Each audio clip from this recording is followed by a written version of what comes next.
Hello and welcome to the OpenSciED Pasco Partnership webinar.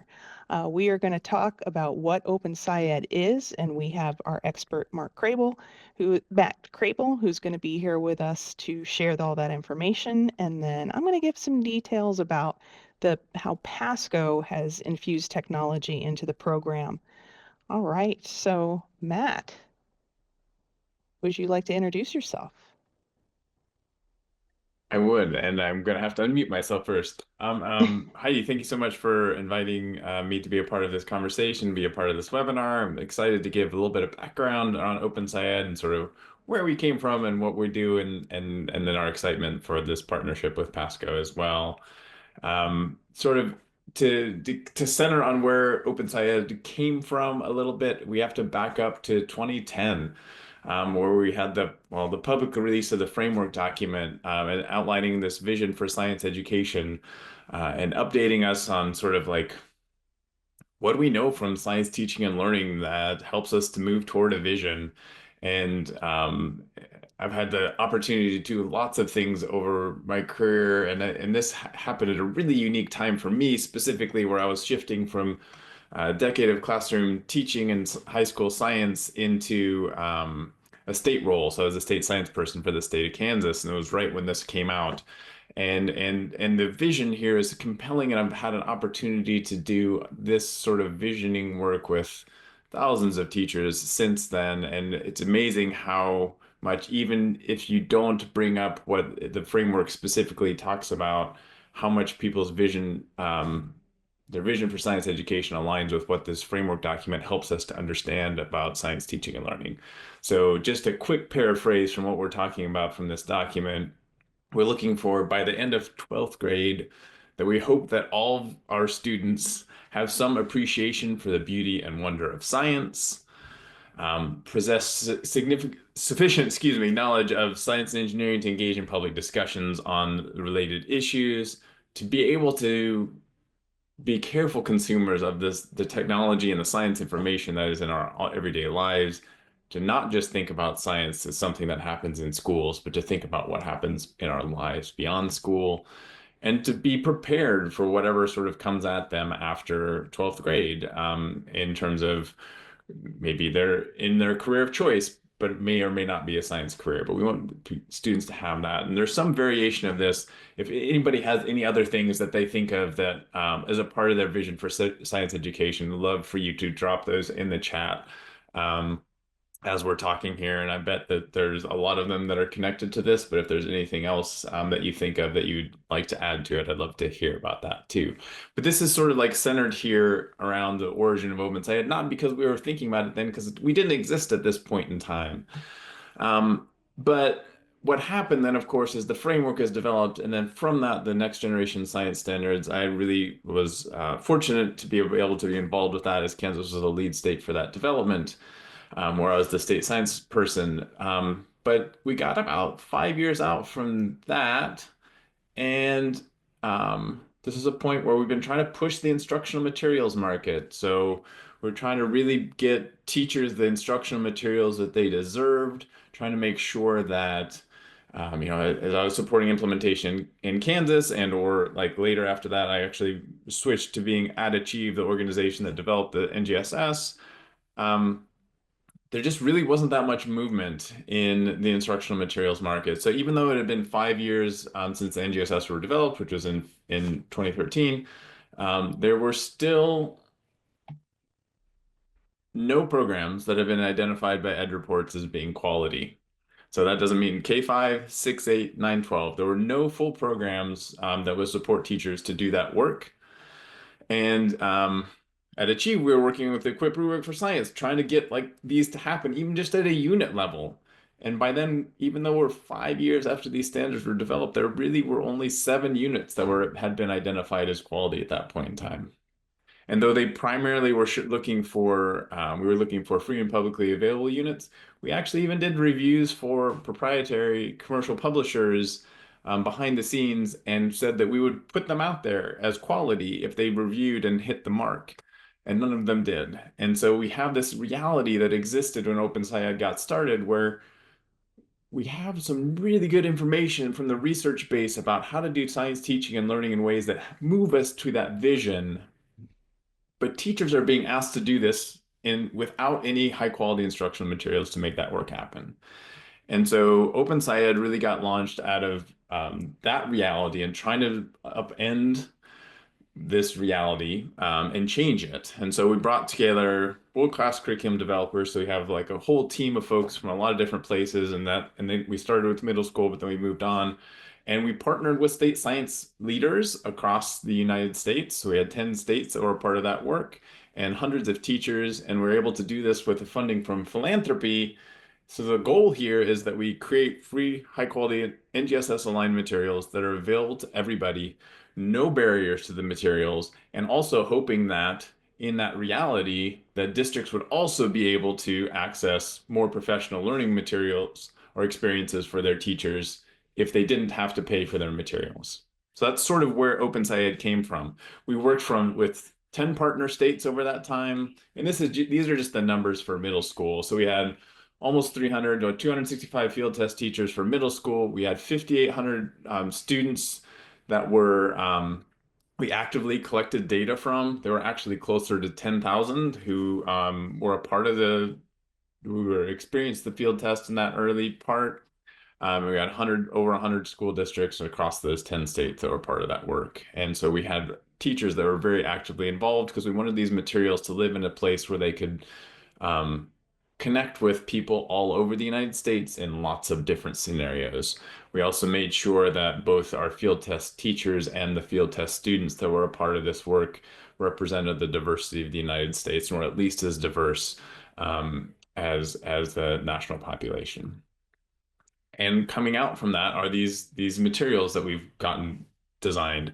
Every one of our units has been reviewed by the Next Gen Science team, which was at Achieve and is now at West Ed, and considered to be quality. So on a unit by unit basis, we got everything reviewed.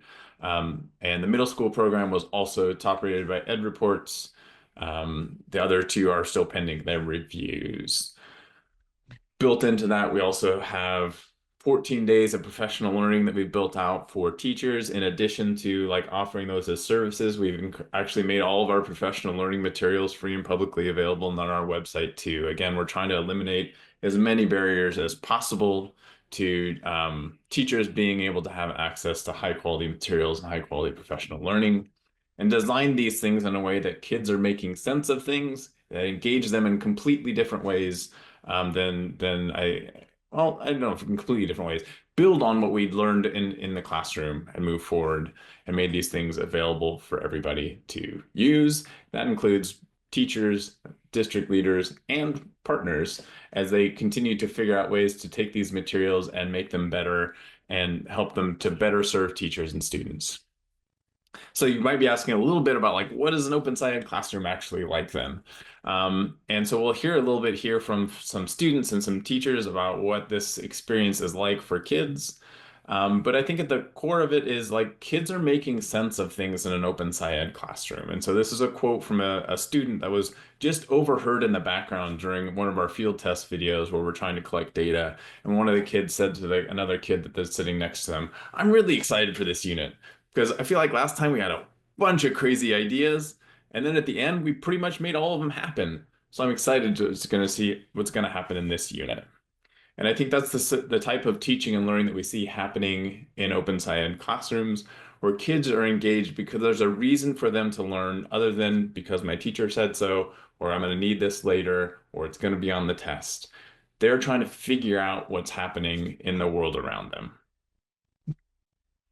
So we're going to hear real quick from some of those kids that were a part of the field test about what that teaching and learning was like for them.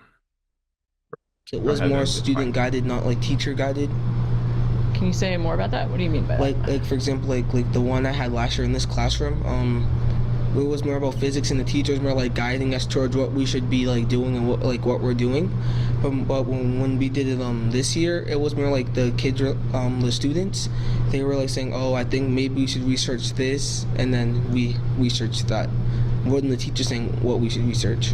feel like the questions really opened a door to what we needed to study about and what's really important to know and to discuss and to look further into. And so the sticky notes, multiple questions, some of the questions were like the same. So that was like, oh yeah, so you know, Cameron said, I wonder why her, you know, small intestine is so like swollen, and Camilla said that also, so we should look into why the small intestine is being so swollen and what's making it happen. So it was very like eye-opening. So the consensus models were like models that we created from based on our ideas of like what we think is happening. And in the past it was just like a model that it was either just words or like a model that you were expected to already know or a model that you never even seen before. But like in this, we were the ones coming up with it, so we were able to like understand, okay, so this is what everyone's kind of thinking, we have similar ideas or different ideas, so we were able to come up with this one model that we could all understand because we came up with it.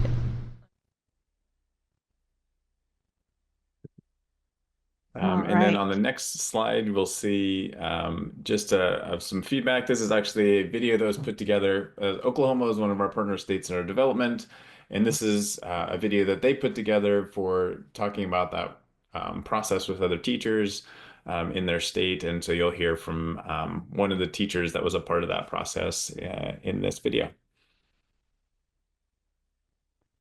What is our question right now that we are trying to answer? Open SciEd is just a whole different way of thinking. Does the speed affect damage? So the faster it goes, does it make more damage? And this really allows kids to be the knowers. You need 9 sections because you're going to do 9 tests today. Accuracy, accurate answers, human error. We're always looking for that. They're able to kind of lead these investigations. The beginning of our unit starts out with an anchoring phenomenon.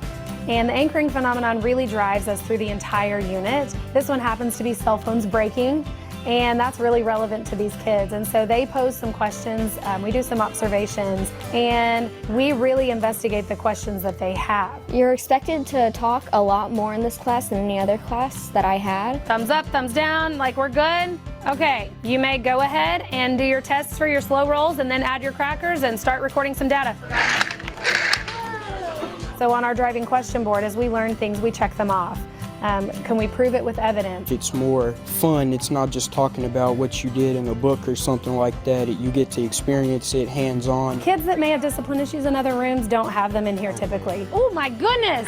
We got graham crackers flying everywhere. They tell me their brains hurt at the end of this class because they're like, you don't let us just sit here. You make us think. Here we go, lesson 2. So we finished our anchoring phenomenon routine. Training for Open SciEd is really exciting. It's teachers who are innovative and forward thinkers coming together. Not just be given a curriculum and say, here, implement this. They actually get like in-depth training on it. They get to go through it. And then at the end of it, they get to give feedback on how to make it better. The materials we build reflect the teacher's voice. We have teachers on every design team for these units, and every unit goes through not only the development and then the field testing, but then we take back all of the information that we've gotten from the field tests and try and revise it. One of the things we're really excited about with Open SciEd is that it's a free and open curriculum resource. So it really provides districts all across the state an option that suits their budgets nicely. I think science has become boring through textbooks, and Open SciEd brings it to life again. And so I hope that kids come in here excited to see what we're doing. No breakage. Ready to plan something new, and right now we're breaking stuff.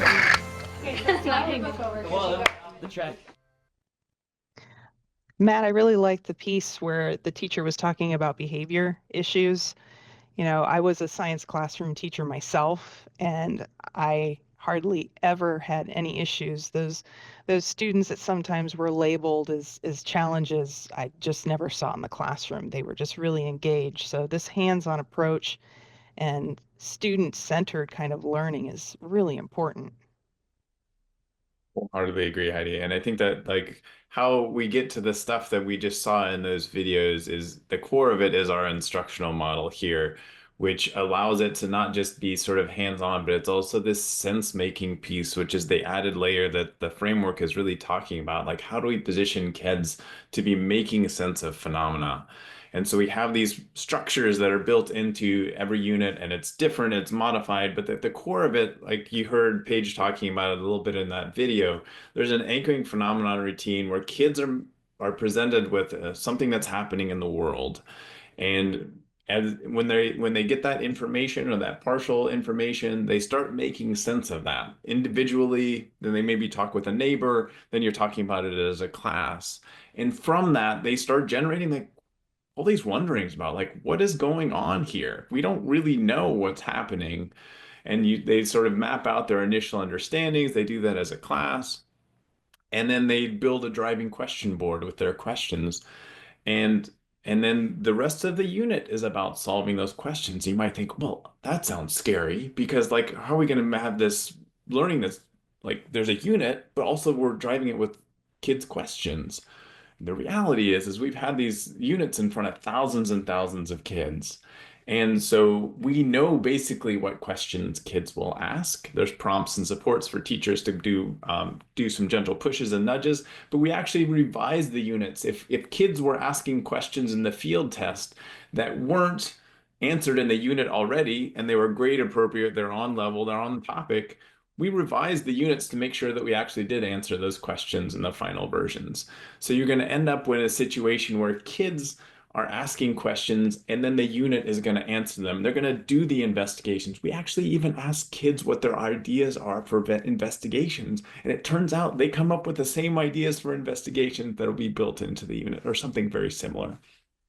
And there's structures here then to support, and it's really educative for teachers. The teachers editions have a lot of support in there for how to guide through this. And as of course the videos mentioned, there's also professional learning options, whether that's at the district level or there's sort of national level options for that. And we've more than 40 partners now that can provide professional learning to support teachers in this space. So you hear some of these things that really make this program stand out. The kids are collaborating with each other and they're figuring something out together. It's not just something that is, there's a predetermined answer and they're doing a lab that they already know what to expect. They're figuring that out together.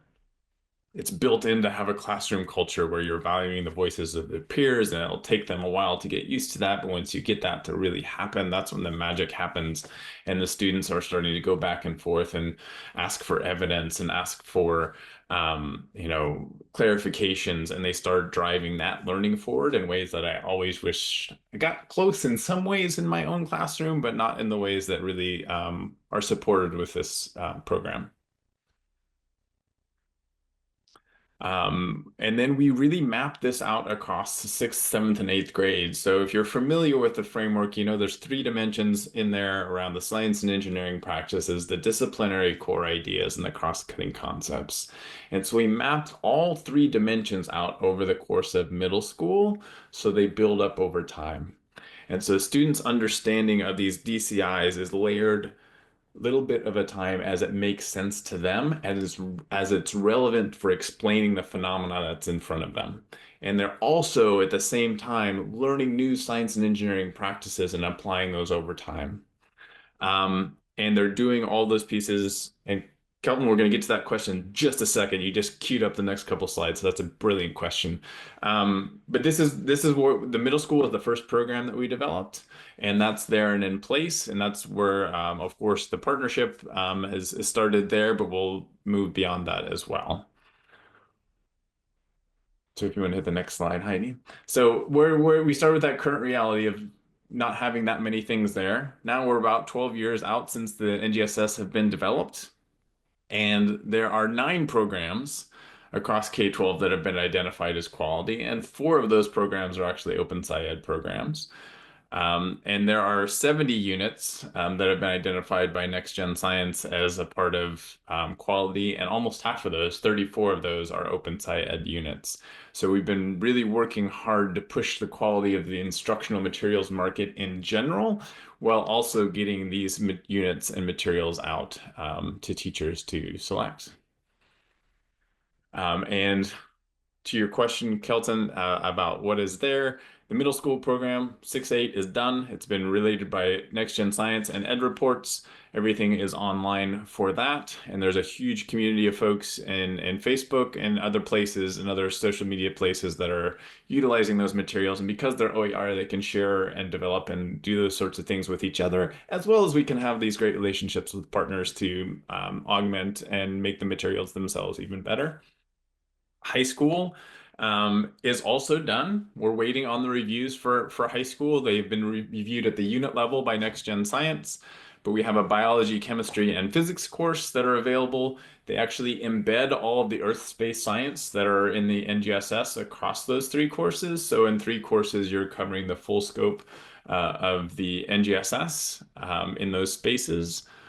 And then we are in the process of field testing elementary school as well. So the first units of K through 5 are already publicly available on the openscied.org website.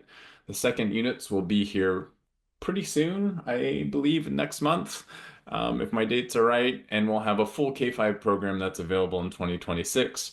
All these things are, the partnership with PASCO is starting right now in middle school, but we're hoping that we'll expand beyond that in the future. I think that's what I have, and we're to you, Heidi. So people can keep throwing questions for me in the chat, and I'm happy to answer them asynchronously or hold them till the end, and we can chat then. Yeah, and Matt, everything you said just rings absolutely true, because we're noticing that there are several states and several districts throughout the state that are currently going into their science curriculum adoptions. And it is asked for over and over again. They want to make sure that students are authentically learning cross-cutting concepts. Everything is rooted in that phenomenon and absolutely engaged in both science and engineering design and activities. So it's being asked for across the US, that's for sure. So PASCO's been very lucky, and we've been working with OpenSciED now for, I believe, just a bit over 2 years. And we are a certified partner with OpenSciED. Our middle school curriculum is live. We went through a very intense review with OpenSciED to ensure that we weren't changing anything in terms of the scope of content, the storyline, and other pieces. We are getting pretty much wrapped up with our reviews for high school as well. We do have kits and curriculum ready to go as soon as we get that final stamp. And we will be also partnering with OpenSciED to do elementary school. All right, so what has PASCO done to infuse our company into the OpenSciED curriculum without changing any intent? The main thing PASCO did is we brought in what PASCO does, and we are well known for our sensors and our software. We are used globally. One of the pieces that folks are going to get with this curriculum is we took some of the activities throughout middle and high school, and we've adjusted them to include our sensors and our software to bring kind of that next level in terms of students being able to record real-time data, view in graph displays, and be able to do data analysis using that software to look for trends and get a better understanding of how graphs work, and reinforcing those mathematics skills all the way through into high school. Another thing we've done is we have recently launched the PASCO portal.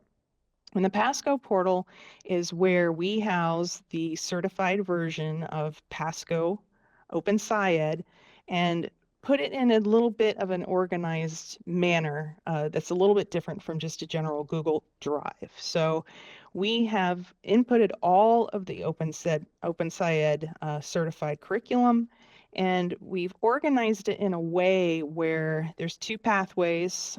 When a school gets the Pasco portal and they want middle school, they have access to all 6th, 7th, and 8th grade curriculums. So if there's any changes of scope and sequence that a district or a school wishes to do, they have access to all those things. And the same goes for our high school curriculum. So if a school is using the Pasco portal, they have access to all physics, chemistry, and biology curriculum. And what that means is if you have a physics teacher that's also a chemistry teacher, they can easily move back and forth with the curriculum, making it easier for them as they shift from course to course.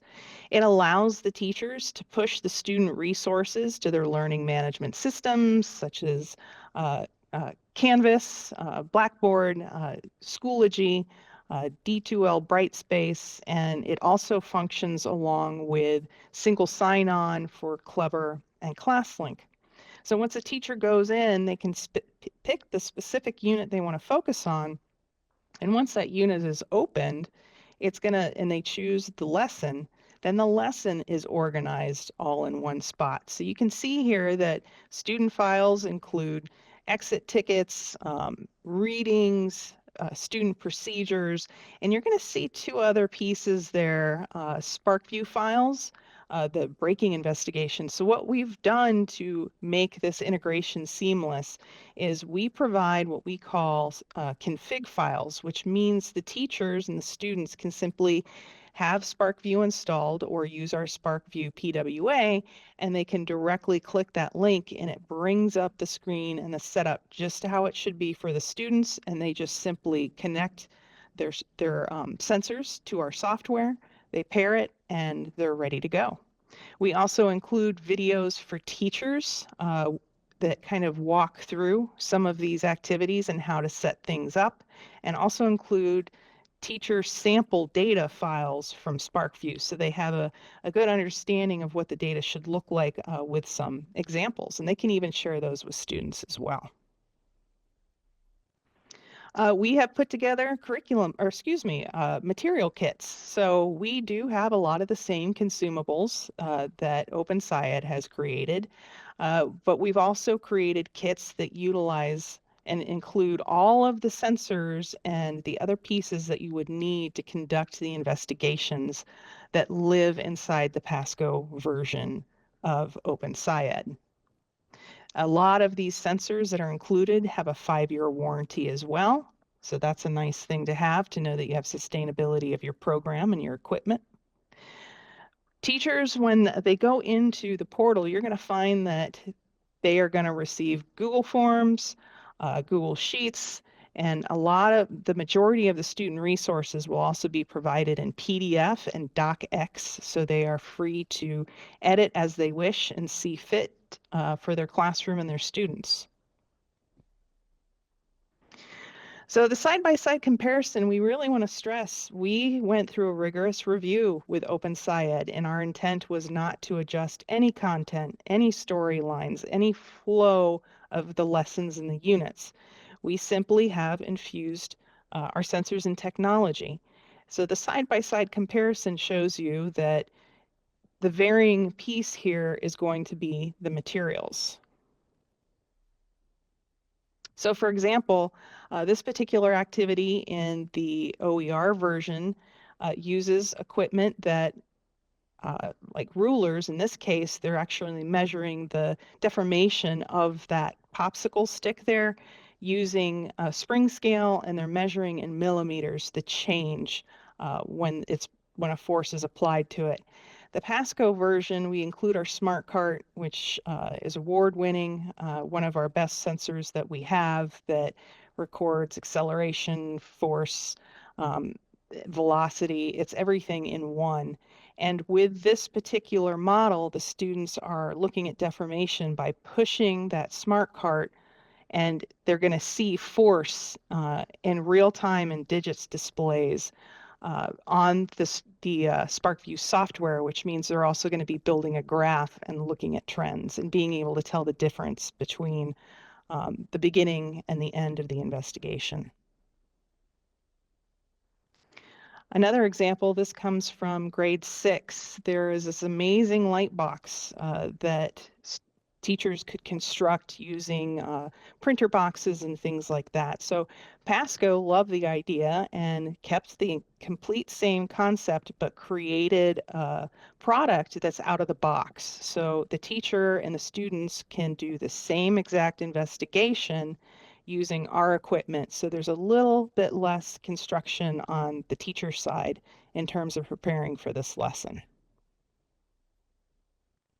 Again, another example where we've again used our smart cart and our pass tracks. And here they're working on, I believe it's the force of impact. And in this case, you see on the left, students would be using a general spring scale and a brick as a point place for that collision. The Pasco version includes what we call end stops, and the spring scale, where you're also going to get real-time data in digits and displays, where students can graph results and do data analysis in that section. Another thing I always want to share about our SparkView software is the OSC program is very student-guided. These students are running the show in a lot of cases where they're formulating ideas, they're designing investigations, they're coming back to their noticings and wonderings so they can have the iterative process of their ideas. SparkView software has a feature called shared sessions, and it's when either the teacher or student can go ahead and start a session. Students can join that session and they'll be able to see the data being recorded in real time based on what the presenter is doing, the one that has started the shared session. Then that person that started the shared session can stop it and pass that information directly to students so they can do data analysis when they go home or when they split up into different groups. So it's a really nice piece with our software. So again, we have covered everything in 6th, 7th, and 8th that was intended for OpenSciEd. The Pasco portal and our equipment are what make the difference here. All of the folks here that have helped edit these lessons and change them, or like what we kind of say, Pascofying, all of us are classroom teachers. You have folks in this department, the manager of the Curriculum and Professional Development Department. Everyone in there has been an educator from kindergarten on to university level. So we really take to heart the teachers and the students in mind and want to make sure it's a flawless experience for them and really engages the students. We have the same thing for biology, chemistry, and high school. Again, it's like Matt had stated earlier, these activities are really setting students up for STEM careers. They're not just being directed, do this. They're having to think about what it is. They're charged with having to help create what that investigation is going to be, what are the variables, and the student discourse in it is fantastic. Again, it's giving those students a voice. They know they're being heard and being part of the change and discovery. So just one more chime in on the organization. We do have OER versions that are in Google Drives. And what our team has done was just pulled from those materials and placed them into our Pasco portal. So they're just in a more organized fashion, just kind of one stop at a glance. And you'll see if there's videos included, those will show up in there. If there's simulations for students access, those will be in there. Even the equipment that is being utilized, if the teacher wants to learn a little bit about the device that they're using, it gives them that information, and will even take them even further to give them ideas on other activities they could do utilizing these sensors and software even outside of the Pasco OpenSciEd curriculum. I'm sharing 2 links for those of you that are interested and just want to learn more. We're including a video that shows the navigation of the Pasco OpenSciEd resources within the Pasco portal. So you can get a vantage point of someone that's going in and navigating. You'll be able to see the types of formats that are going to be available for the teacher and chatting a bit about the learning management systems. The second video is going to give you a good look into how Pasco has infused the technology into the lessons. So you'll see actual Pasco OpenSciEd lessons demonstrated, collecting data, how to connect the sensors, and just some good information. And we're using middle school activities in this one. We will be having resources this summer where we're going to have webinars for each individual grade and course. We're also going to offer certificate awarded courses that live in the Pasco portal to sustain your training development, or maybe you want something that's a little bit more where the teacher can do it at their own pace. Those courses are going to be available as well. So please watch the links. They are shorter videos. They're not very long, and they just give you those key points about the certified version of Pasco OpenSciEd. We also have a support center if you want to get more information. You can contact your sales reps, your supporters in your area. You can go to pasco.com and search for your representative, and they are happy to work with you to get a meeting. Perhaps you have a team that wants to have trial access to the portal. We are happy to do that if you're going into your science curriculum adoptions. We're here to help, and we'd love for you to see what we've done. So that concludes our chat today. And again, Matt, I really want to thank you for joining us. It's been important for folks to hear what OpenSciEd is, and it's important for folks to understand that Pasco has held that integrity. We have not changed it whatsoever. You're going to still see all of the things in the video that the students and the teachers described. They're still intact and infused into the Pasco OpenSciEd version of the curriculum. Yeah, thanks for having me, Heidi. I'm glad to be a part of this and excited for this partnership and the Pasco version of OpenSciEd. Yeah, me too. Thank you very much.